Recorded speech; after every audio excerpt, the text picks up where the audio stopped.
First, we'll talk about what is osteoporosis, what is the scope and magnitude of the problem, how to detect and treat, how long should one take medication and how safe, vitamin D, how much is enough and how much is too much.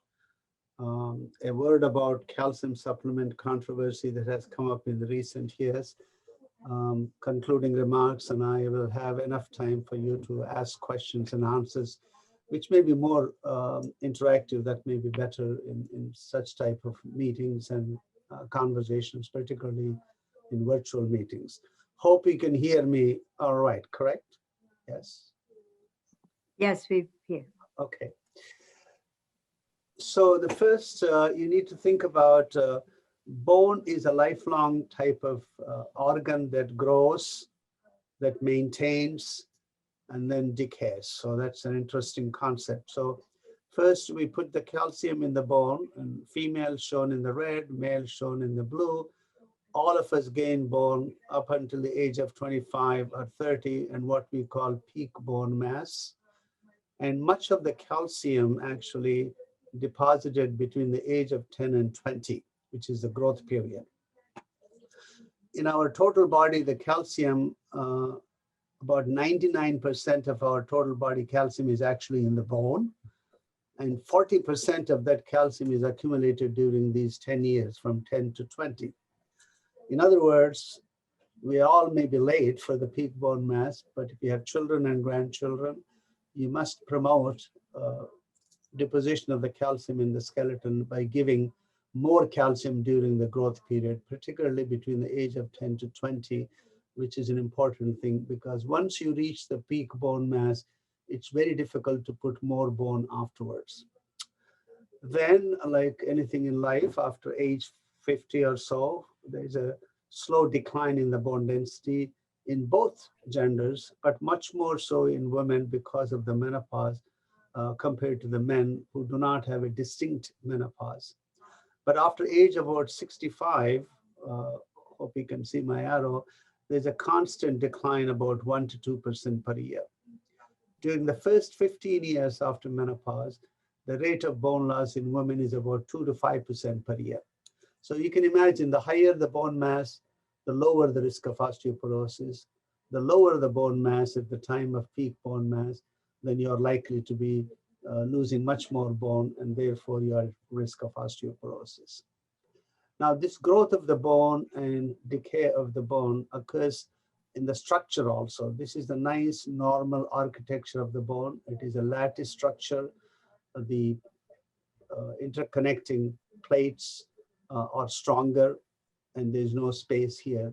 And this is converted into a less robust structure, and it is called osteoporosis simply because it's more porous. The plate-like structures are changed into rod-like structures, which are not as strong as the plate-like structures. So once you lose the bone like this one, it is very difficult to put back the bone. You may make these little things stronger, but they won't be biomechanically sound to withhold the structure. So the best thing is not to have the osteoporosis to begin with. And then this is another way of looking at it. This is a normal structure, and you have an infrastructure here. This is a patient with osteoporosis. You can see how porous the bone becomes. And here is another patient who lost a lot of bone and has severe osteoporosis. So once you lose the infrastructure, then it's very difficult to put it back. So the idea is to not lose the bone as we get older. An interesting thing about lifespan, menopause, and osteoporosis. So this is the lifespan from 1860 on the left to 2020 on the right. As you can see that our lifespan is increased in this blue line quite nicely. And I put a line here, age at menopause has not changed over the last couple of centuries. So it remains around 45 to 50.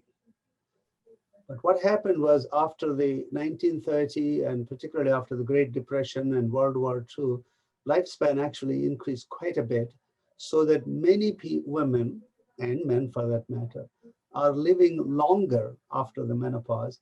Therefore, there's an opportunity risk for osteoporosis. So put it another way, prior to 1900, there was no osteoporosis because everybody lived to be 50 and everybody had menopause at 50, so there was no osteoporosis. But after 1940s, there's a progressive rise in the lifespan. So a woman approximately lives 25 to 30 years after menopause now than in the past. Therefore, that's an opportunity risk for osteoporosis. We define osteoporosis as a systemic disorder characterized by decreased bone density, as I have shown you before, and the infrastructure deterioration and the increased susceptibility to fractures in the absence of other recognizable cause. So it is just simply an age-related phenomenon that happens.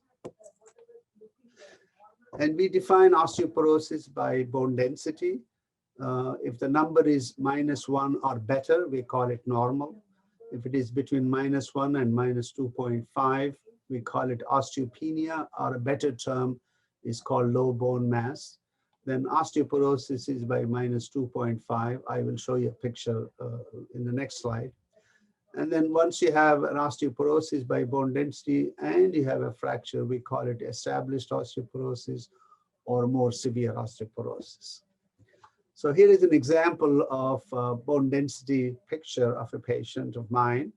In the green is normal, and in the yellow is the low bone density, and the red is osteoporosis. This is for the spine, and we also measure in the hip region. We call it neck of the femur. Again, normal, low bone density in the yellow, and osteoporosis in the red. As you can see, she lost significant amount of bone, and once we started the treatment, she improved the bone density and was able to maintain it. Again, there's a significant loss and then maintenance of the bone density after treatment is started. So as I said, this is normal, low bone density, osteoporosis, and fractures. And here is the picture of a bone density that you see. There are interesting facts about osteoporosis and fractures. Bone remodeling, which is somewhat similar to home remodeling or repair of the bridges and other things. So bone remodeling in our body occurs every 15 seconds. A piece of bone is removed and replaced with a new bone every 15 seconds. And this occurs constantly. Fractures occur every 3 seconds somewhere in the world. Each fracture increases the risk of another fracture. If you have one fracture, it increases 3-fold. If you have 2 fractures, it increases by 5-fold. If you have 3 fractures, it increases by 9-fold. So each time you have a fracture, your risk of fractures increases greatly. 2/3 of the spine fractures are asymptomatic. You may or may not know, other than doing an X-ray or having a back pain or loss of height that leads to the X-ray that tells you that you do have vertebral fractures. But other fractures such as wrist fracture, hip fracture, shoulder fracture can be symptomatic. Once you have a wrist fracture, you are at greater risk of future fractures such as the hip and the spine. And both vertebral or spine fractures or hip fractures carry both morbidity and mortality. A rough rule of thumb is said that once somebody has a hip fracture, they have a 20 to 30% chance of dying within 1 year, not because of the fracture, but because of other things. 30% will live in an assisted facility, but only 30% will recover completely back to where they were before the fracture. So it is important to prevent that first fracture if we can help it. Although we all think about stroke, heart attacks, and breast cancer, but if you look at on the left side, there are close to 1.4 million fractures on a yearly basis. There are 200,000 hip fractures, 270,000 forearm fractures, and about 400,000 spine fractures. In contrast, about 300,000 strokes, 345 heart attacks, and 213 breast cancer. But we seem to pay more attention to all the other things, not that they are less important, but these are also important because it also carries morbidity and mortality. What are the risk factors for osteoporosis? On the left are what I call primary or non-modifiable. In other words, we can't change. That's the age, which is the most important one, female gender, low peak bone mass, as I was telling you earlier, Caucasian or Asian are at more risk for osteoporosis, estrogen deficiency for women and testosterone deficiency for men can also cause osteoporosis. But estrogen deficiency is more important for women as much as it's not as important for the testosterone deficiency in men. If you have a family history of osteoporosis, that is a risk factor, particularly if the parents have had a hip fracture, that's a risk factor. A thin or small frame is a risk factor, particularly if your BMI is less than 20.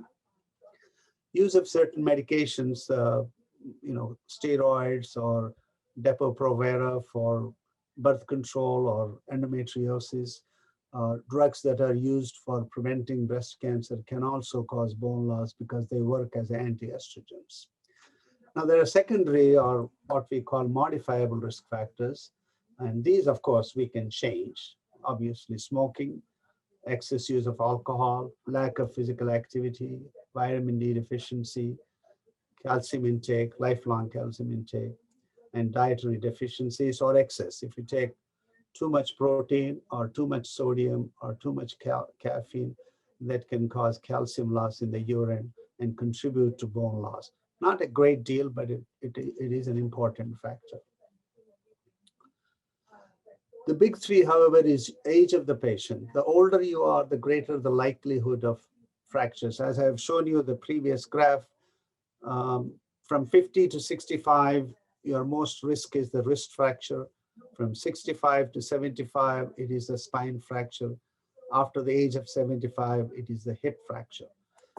They accumulate one over the other. So if you have a wrist fracture, you are more likely to have a spine fracture, then you are more likely to have a hip fracture. Personal history of fractures after the age of 25 is another risk factor. If you have a fracture after age 25, then you are at risk of fracturing. But of course, some fractures don't count in this. And finally, the parental history of a hip fracture, as I was telling you. So these are the three most important. Age, whether or not you had a fracture before the age of, after the age of 25, and whether or not your parents had a hip fracture. The bone density is important, a test that we can do, but it is a distant fourth in the risk of fractures.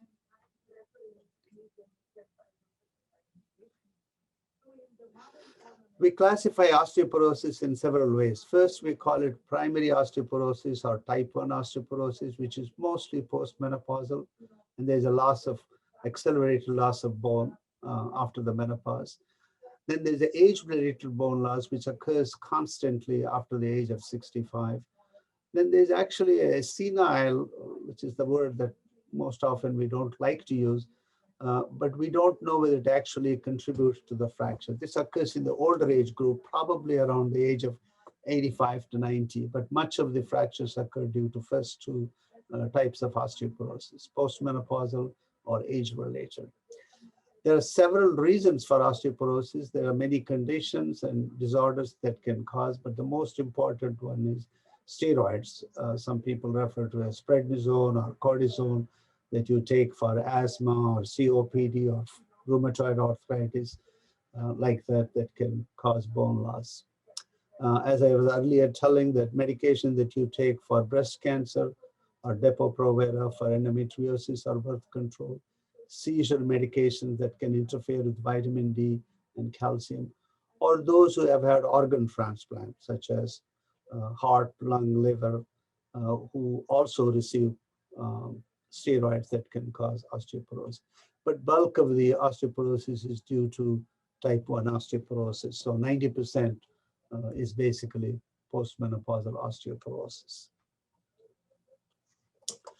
So when we do the bone density on the lower graph here on the x-axis, we show the T-score, -1, -2, -3. And here is the age, 80, 70, 60, and 50. So at any given T-score, let's say -2, the younger patients have a lower risk than the older patient, as you can imagine. So in other words, age and bone density add to each other for the risk factor. So if you are 70 and your bone density is -2, you have a much higher risk about 15%, compared to a 50-year-old woman with the same bone density but has about 5% risk of osteoporosis. Now, each time, as I said, each point roughly, you can say 10% decrease in bone density. -1 is 10%, -2 is 20%, -3 is 30%. But you can see that the graph is not linear. It's actually exponential. In other words, each decrease in standard deviation will increase the bone density several fold. And if you have fractures, it increases even further. So BMD and fracture contribute separately in addition to the age in terms of the fracture. So the three important things that I mentioned to you earlier. There are a few other things. Fall-related trauma can also increase the risk of hip fractures here. Risk of fall is the most important. If you don't fall, you probably don't break, although there are some individuals who can break without actually falling. Some people say that I didn't fall, but I broke and then fell. That's also, but usually it's most severe cases of osteoporosis. And the force of impact is important. If you're falling on the outstretched hand, you usually get a wrist fracture. But as we get older, we fail to put the hand out and we fall either freely backwards or forwards and break the spine. And when we really get older, then we fall sideways. That's when we break the hip.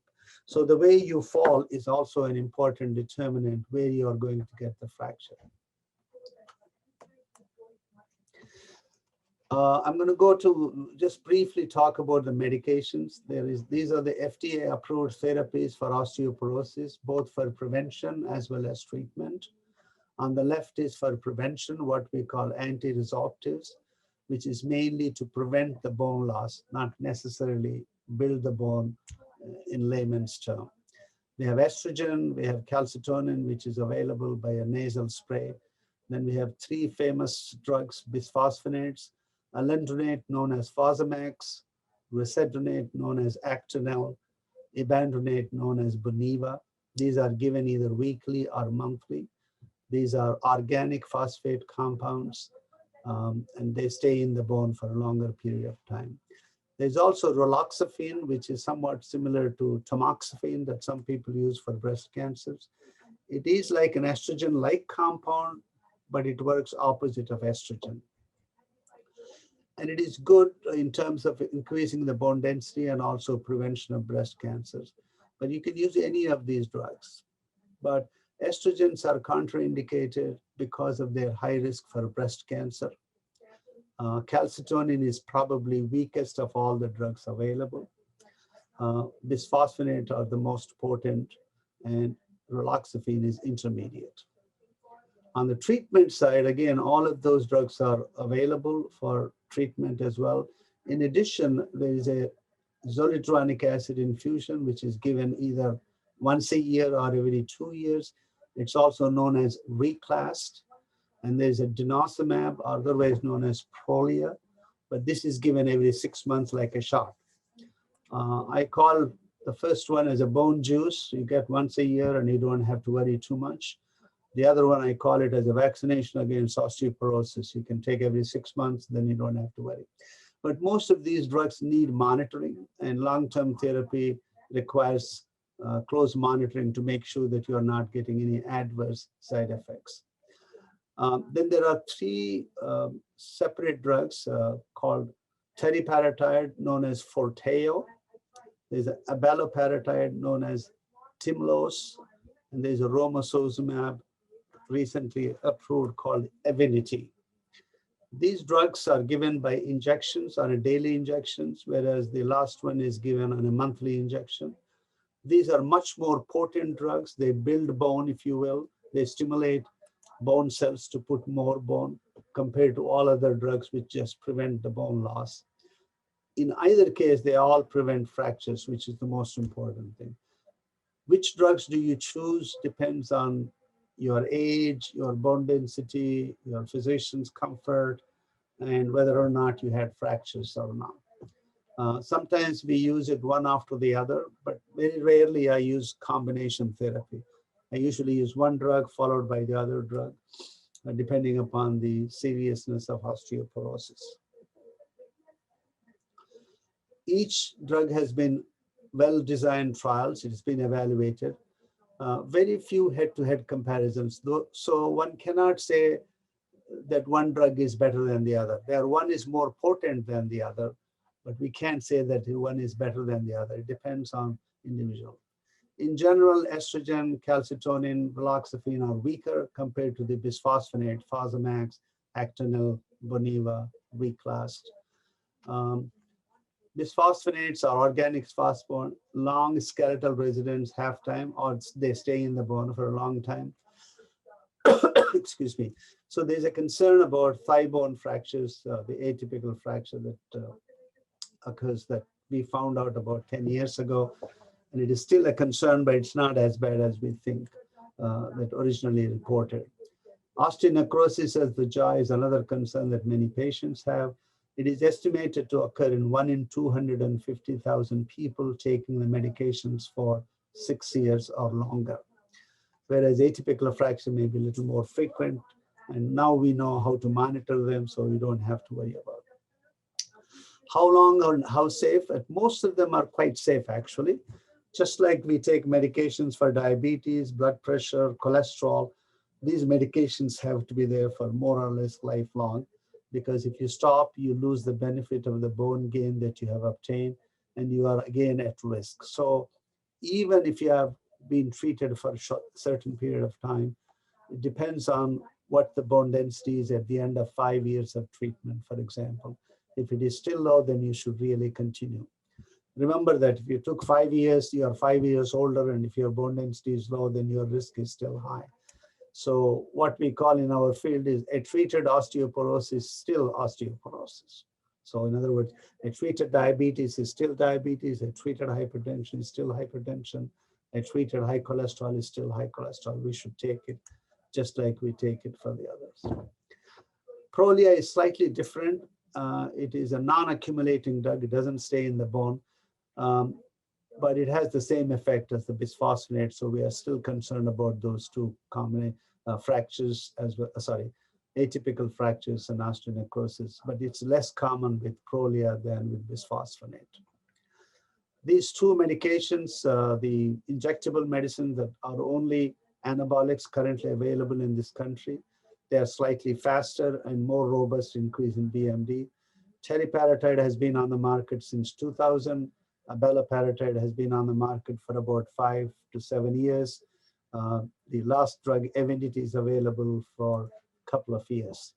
Incidentally, the Fosamax drugs that I mentioned earlier was first introduced in 1995. So we've been with this medication for at least 20 plus years.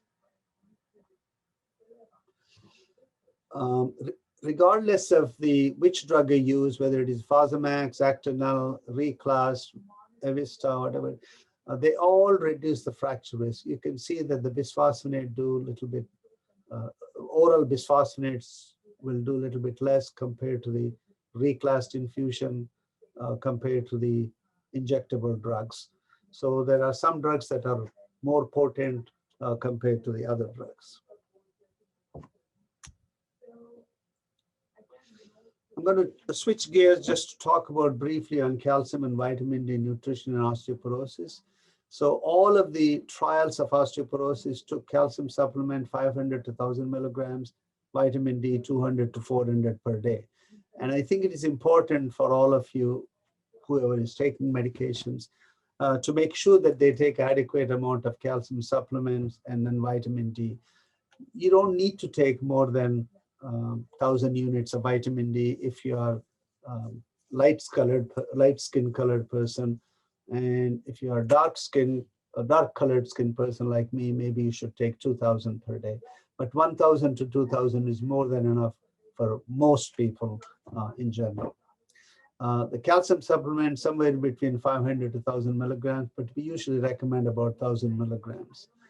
Just as important is fall prevention and its monitoring. As I said, unless you fall, you don't break it. And there are some what we call hip protectors available. It's like a garment that you can wear to prevent the hip fracture. Adequate calcium and vitamin D nutrition increases the bone density. It improves the bone quality. It actually, there's good evidence that it prevents the risk of fractures also. The bottom line is a wide variety of drugs are now available for prevention and treatment of both low bone density and fractures. Many are in the pipeline.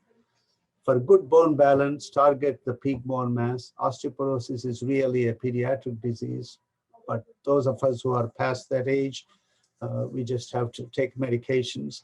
But if you have children, grandchildren, make them take calcium and vitamin D during the growth period. A very good bone balance is better than bank balance, because you don't want to have a hip fracture and $1 million. A few myths and misconceptions. Osteoporosis does not cause pain. A lot of people think it causes pain. What it does is it causes fractures, which can cause pain. So unless you have a fracture, it is unlikely to cause pain. Joint pains are not related to osteoporosis. A hump in the back is not always due to osteoporosis. It could be due to kyphosis that is you're born with, or scoliosis, which is a lateral curvature.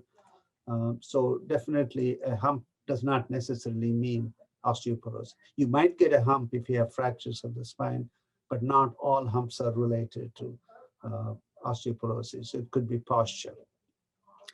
Loss of height can occur even without osteoporosis. We lose about 1 centimeter per decade after the age of 40. That is due to the disc disease in the spine, not because of osteoporosis. So any height loss more than 1.5 inches requires some explanation. Calcium pills do not cause kidney stones. A lot of people think it can, but it doesn't. However, dietary calcium is better than the pill calcium. So osteoporosis can change a person from here to there, as you can see, and you don't want to get to that point. Here is a patient of mine who had a fracture and she had a cement put in. Each time she had a cement put in, she had a next fracture, next fracture, next fracture. You can see that putting the vertebroplasty is not something we recommend for osteoporotic fractures.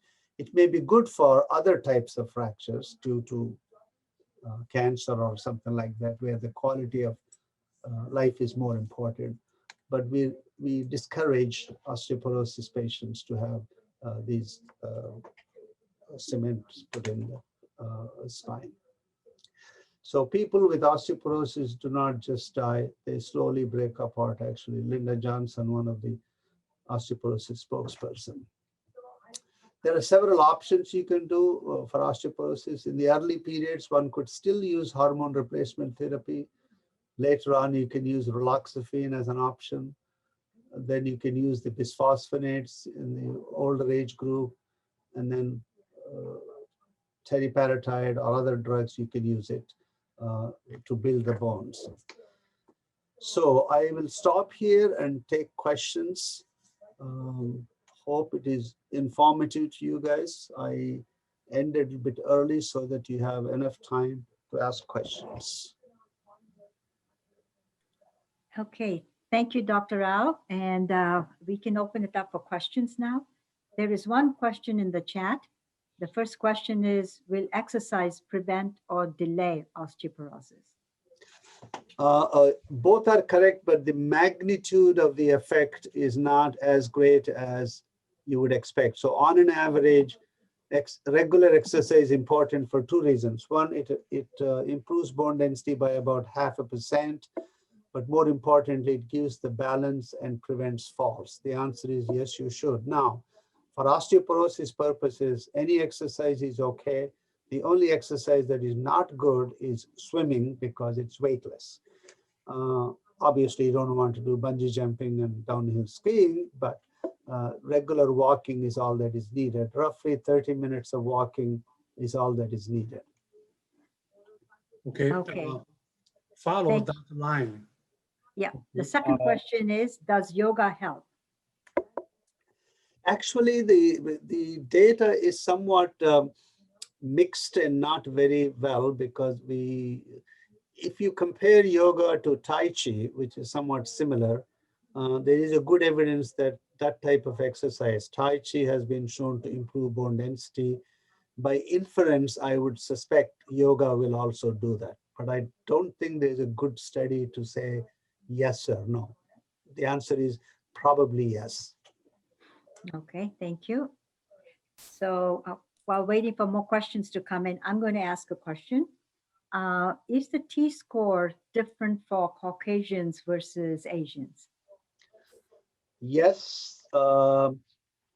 For the time being, I didn't have a slide to tell you. There is a website called Frax. If everybody can Google, FRAX is the Frax. You can do the Frax risk estimate by putting your age, height, weight, whether or not you had fractured. There are a few questions, and you can calculate risk even without the bone density. And in that Frax website, there's a pull down menu for India also. So for Indians, for India, for Asians, Philippines, Chinese, Singapore, every country has it. US, blacks, whites, and Asians. So I would suspect that, I would suggest for Indians use the Indian, the map comes along, so you will know what it is. The second one is that we just published actually, this is only for India, what we call Cubes database from Chandigarh. So I have that database just published. And if Indians want to know what their T-score is according to Indian database, they can contact me and I'll be happy to convert them and then give you the new T-score. Going back to your question, yes, if you compare Caucasians, your bone density T-score will be much lower than what actually is. Not everybody in the field agrees with me, but I think I'm right, as usual. I'm just making otherwise, the big problem is that if you use the Caucasian database, about 50 to 70% of Indian women living here in this country above age 50 will be eligible for treatment, which makes no sense. But when we use the Indian database, both the one that we developed back in 97 in Lucknow, and then since then we have one from Chennai, and now we have from Cubes, what we call Chandigarh Urban Bone Health Study.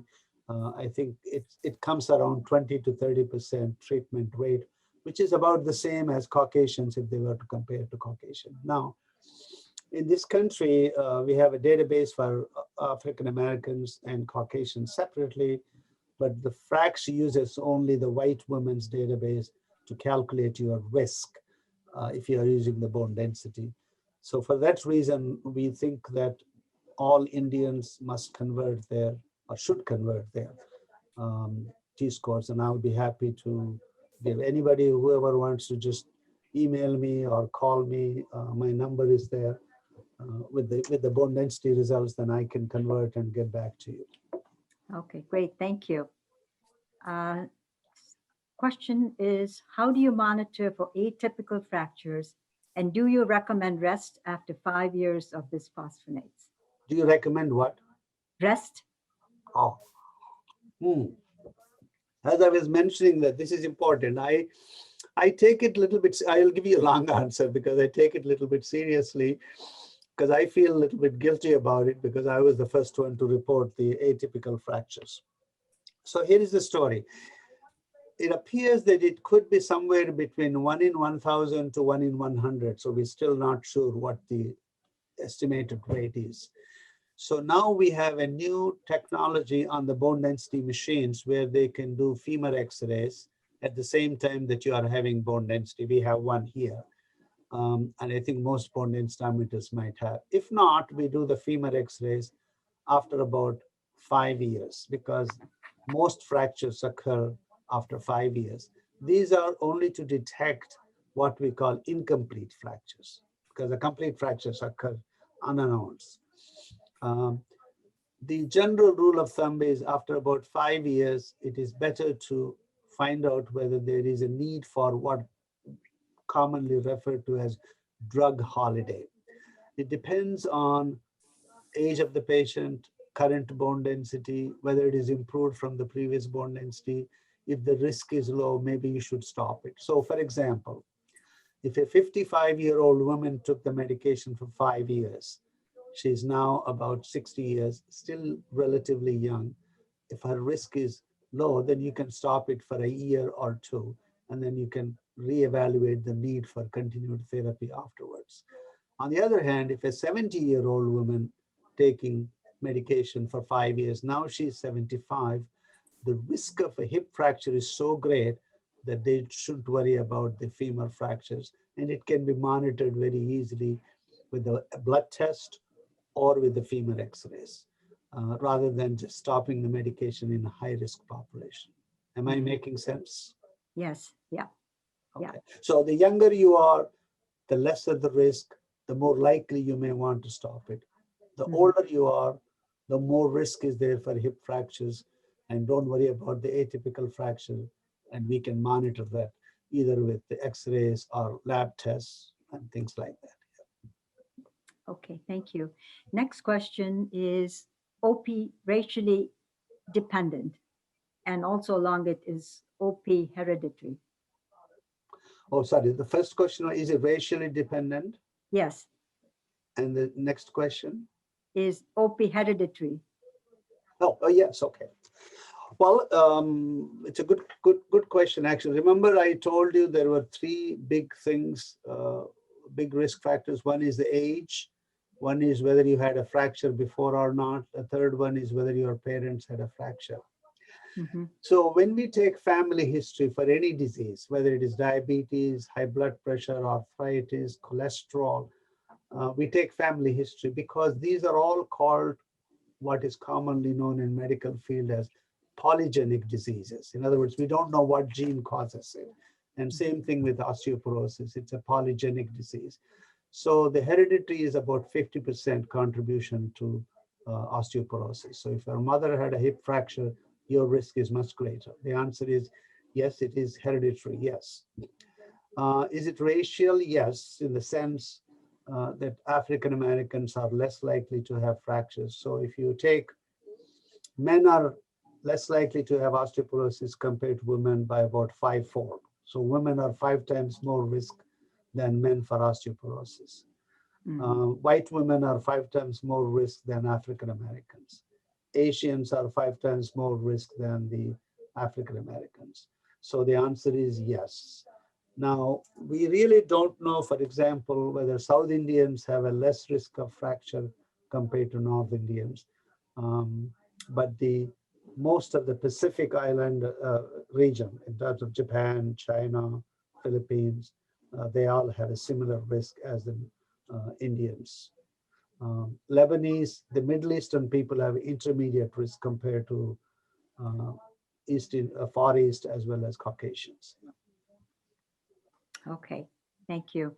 Next question, is it a good idea to have bone density to be checked on the same machine as follow-up?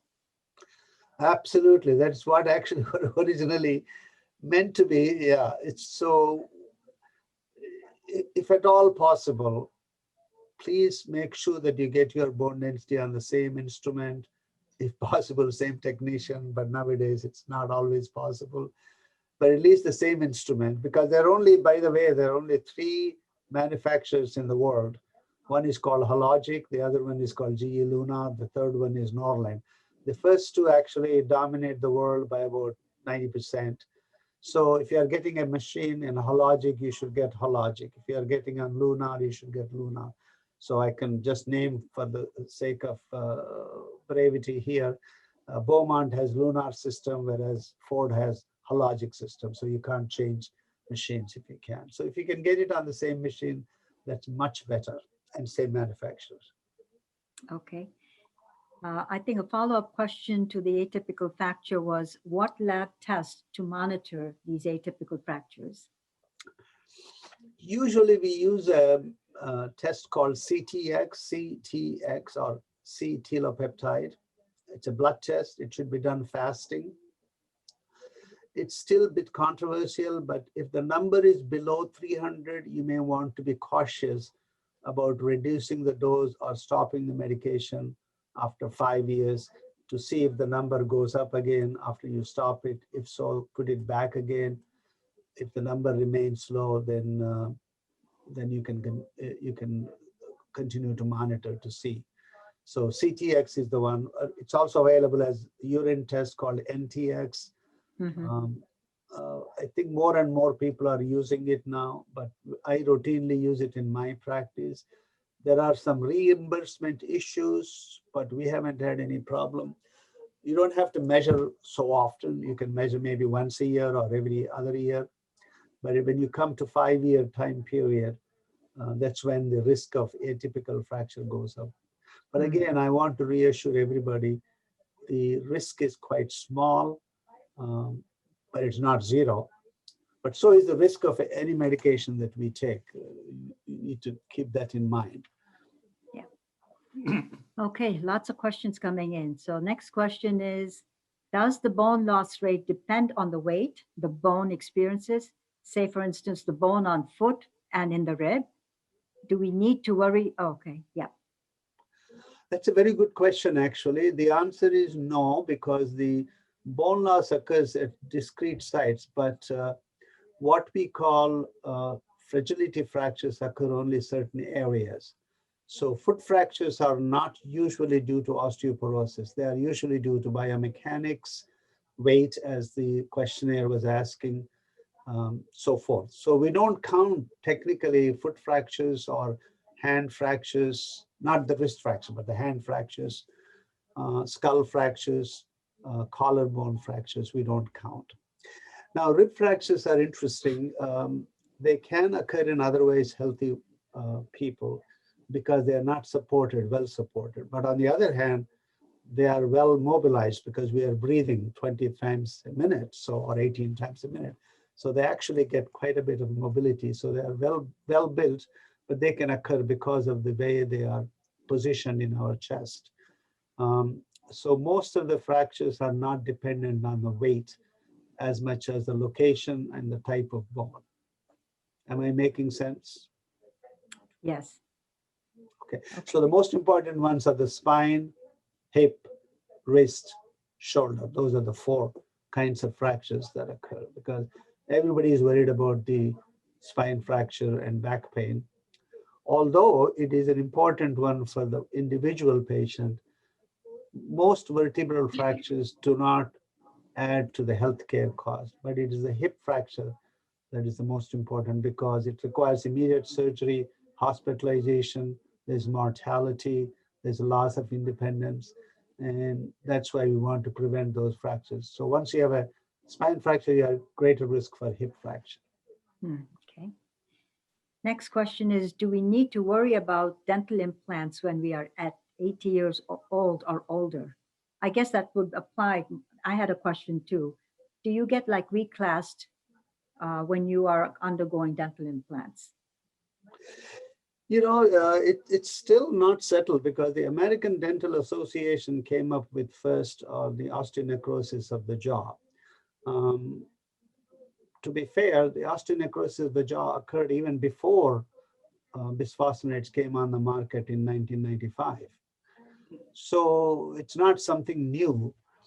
But then they changed their policy. But again, many dentists are worried about it. The direct answer to your question is, I don't really worry about it. But sometimes dentists want a certificate saying that it's okay to have dental implant. I'll say okay. But what it is that this is more common in people who are receiving much higher dose of zoledronic acid, which is called Zometa, for cancers, like breast cancer, prostate cancer, other things. They receive it on a monthly basis. And they're receiving chemotherapy. The dental hygiene is not as good. So in the osteoporotic population, it's very uncommon. So I wouldn't worry too much. No. Okay. But then, some people say, dentists will say, you should stop it for at least a year before you can have this. But the answer is, the drug is still there, even if you take it.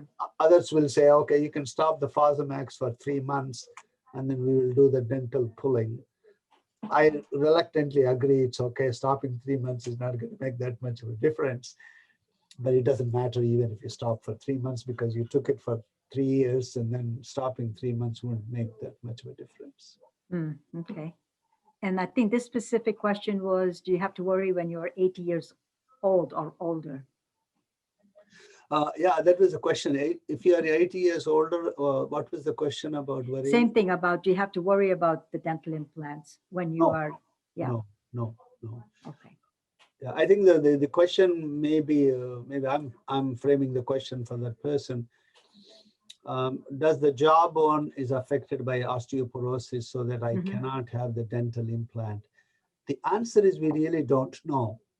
On the other hand, if you're 80, your risk is quite high, even without the bone density, in terms of if you're a Caucasian and 80 or Asian and 80, your risk is quite high. You should be taking medication to prevent hip fracture. Okay. Are there any other questions? We can open the floor. I think we have another 5 minutes that we can ask questions of Dr. Rao.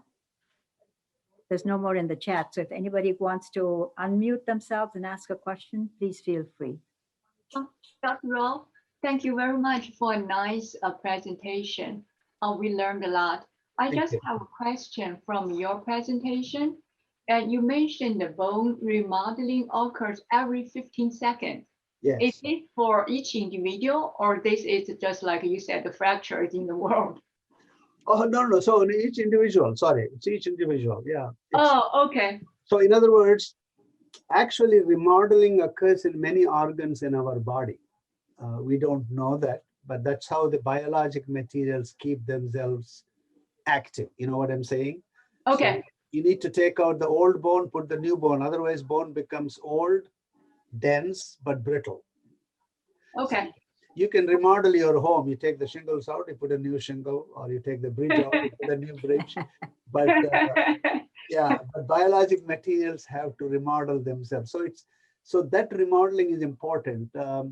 Okay. Another way of saying it, actually, I'm glad you brought the subject. So when women go through menopause, there's increased bone remodeling. In other words, there's lots of holes.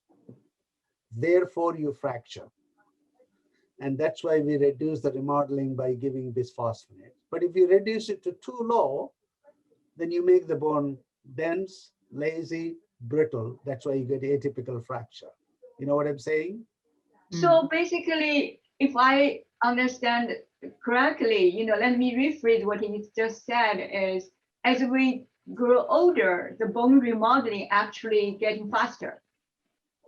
No, it is faster. It's higher and faster in postmenopausal women for about 15 years. After that, bone remodeling is actually low, but at that time, your bone forming cells are not putting the bone as much as they should be, like aging bone cells.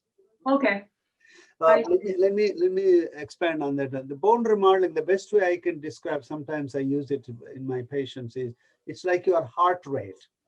If you have a rapid heart rate, you get chest pain, right? If you have a slow heart rate, what happens? You fall, you get a syncope. So if you have a slow heart rate, you fall. If you have a rapid heart rate, you get chest pain. So our heart rate must be somewhere between 70 and 80. You know what I'm saying? Okay. So too much remodeling is bad. Too little remodeling is bad. We need to be in the balance. And that's why we use these markers to help us. Yeah, and then because remodeling is important to renovate your bone. Otherwise, the bone becomes aged. Bone becomes more older than you, if you will. Yeah. So Dr. Ross, so in the summary, most things, as we grow older, the moderation is a good thing, right? Yes. You don't go extreme for either side. Dr. Rao, I have a question.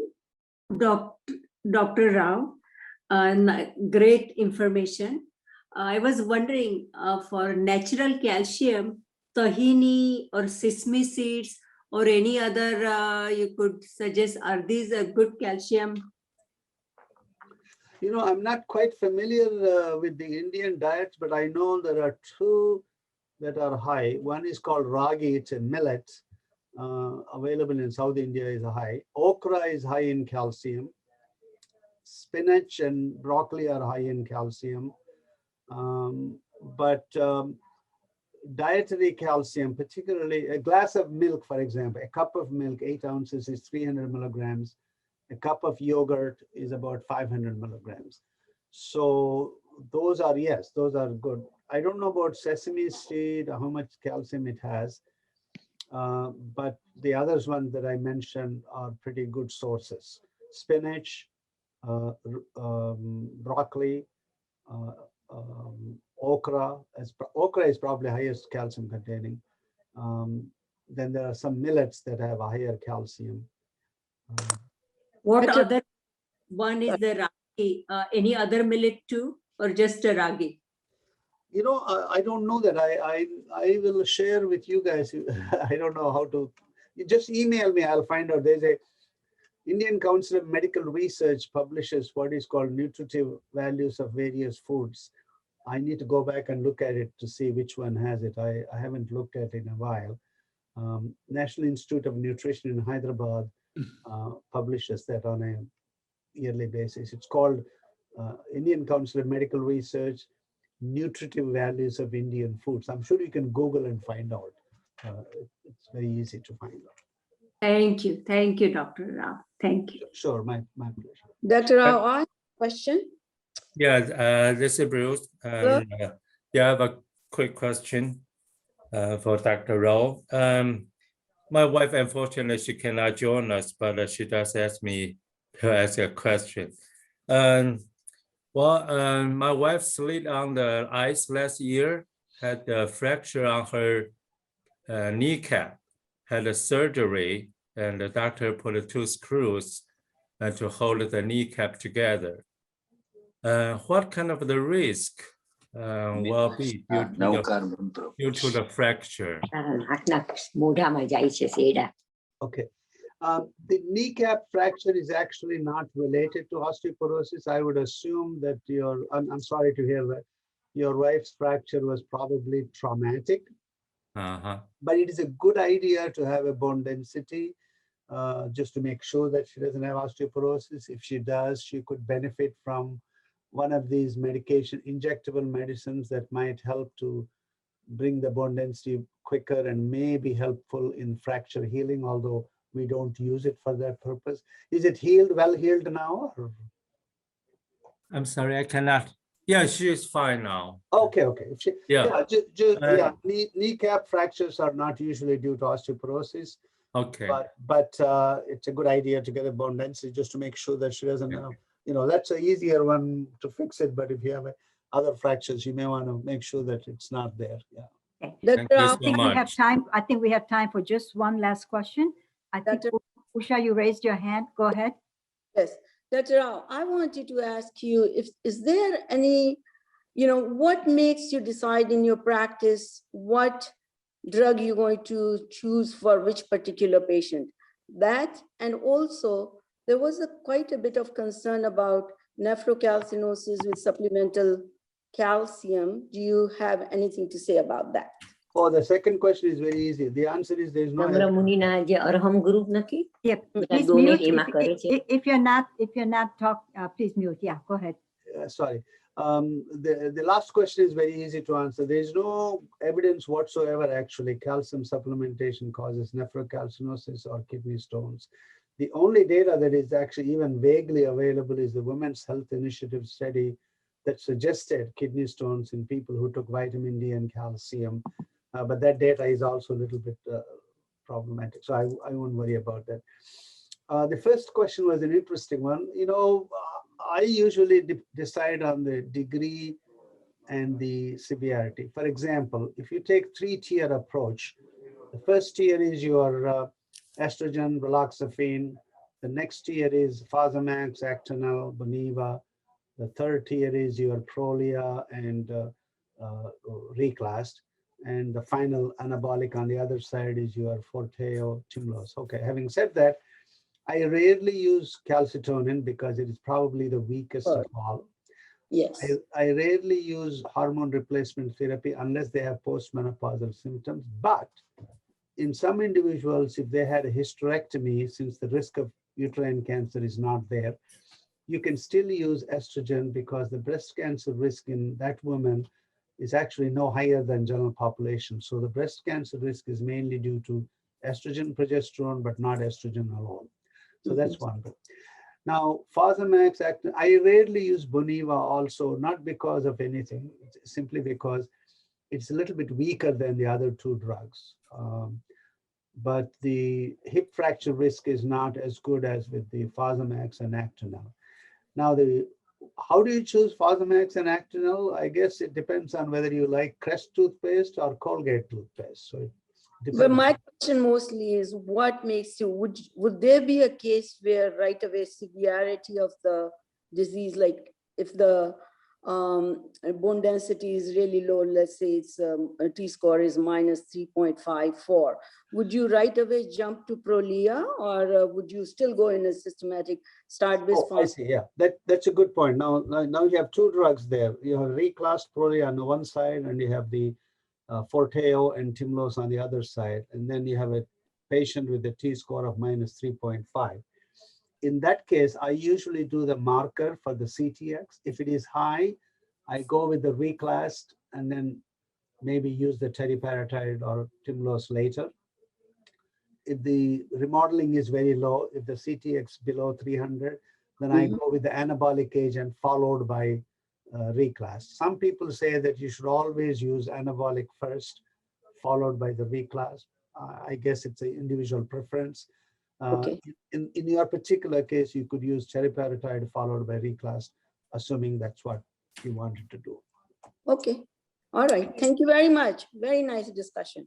Thank you, Dr. Rao. This has been such a wonderful session.